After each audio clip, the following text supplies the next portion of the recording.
knowing your cost is foundational to the success of everything else, Yeah, even the employee side of it and retention and training. But if correct. you have your number set up, that means you're probably going to have more time to train that person. Yeah.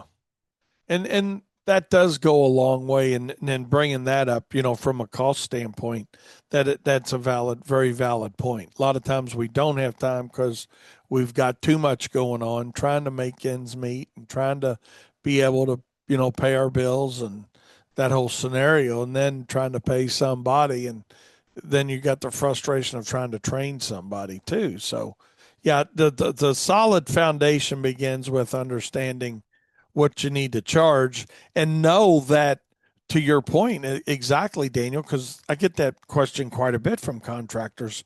They're like, well, man, I'm doing pretty good, but I know when I put somebody that they've worked with, they've trained them, now they're going to put them on their own route.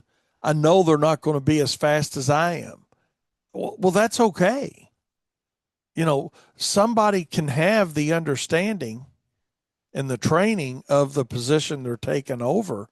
And that was something that was hard for me too.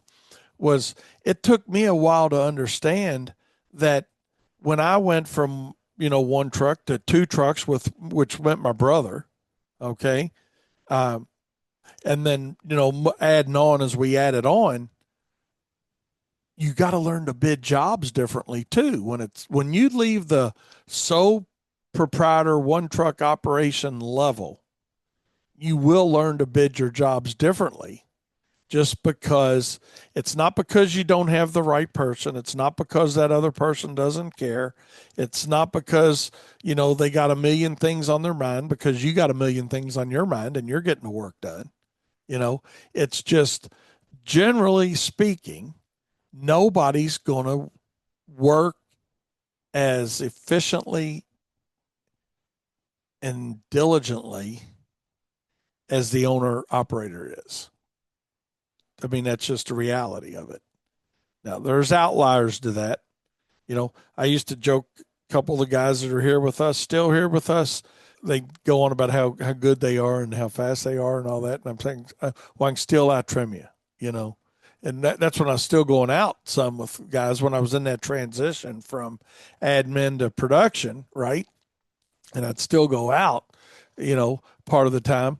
It was about, hey, and I was doing was not to go out and outdo them, to go out and let them know that, hey, I do understand what we're doing. Number one, I know how to do it. I can do it.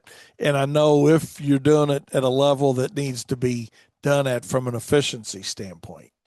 And that does all go back to, like I said, Wayne, you're getting off on a tangent. We're really not, because it goes back to who we hiring. Are we hiring somebody that's willing to listen and be trainable and be educated and have a concern on doing the job right? Or are we looking for somebody that is good at their job but bad habits? And so, to your point, Daniel, some habits can be changed and some can't.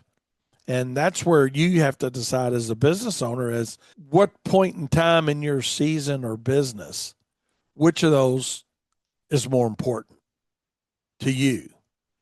Taking the time and effort and expense and investment to train somebody with zero experience, where that a lot of times can be the absolute right answer, But I've also experienced the frustrations of that myself trying to do that. Sometimes it's also dictated by who comes through the door, who's looking for a job at that point. Yeah.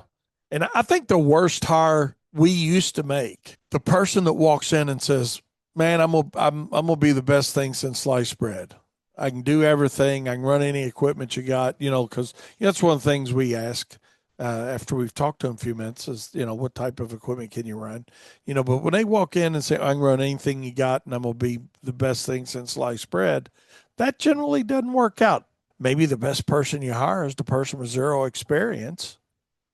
Train them efficiently, spend the ample amount of time on training so they can be a good Yeah. employee.